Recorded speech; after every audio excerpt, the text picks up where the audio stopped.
بہت کم ایسی بیویاں ہوتی ہیں جن کو شوہروں کے سینوں پر سر رکھ کر دل کی باتیں کہنے کا موقع ملتا ہے، شکوے شکایتیں کرنے کا موقع ملتا ہے، ورنہ تو بیویوں کی اکثریت شوہروں کے میٹھے بول سننے کے لیے بھی ترستی رہتی ہے۔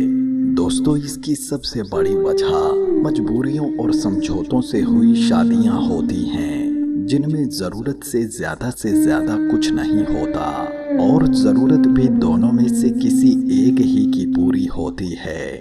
دوسرے کے اندر تو شکووں کی بھرمار کے علاوہ کچھ بھی نہیں ہوتا۔ ایسے ہی روتے پیٹتے زندگی گزرتی رہتی ہے۔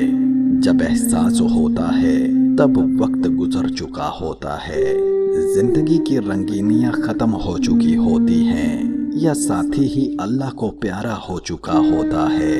ایک بے قرار روح نہ دین کی ہوتی ہے نہ دنیا کی ہوتی ہے۔ مجھے تو لگتا ہے کہ وہ قبر میں بھی تڑپتی رہتی ہے۔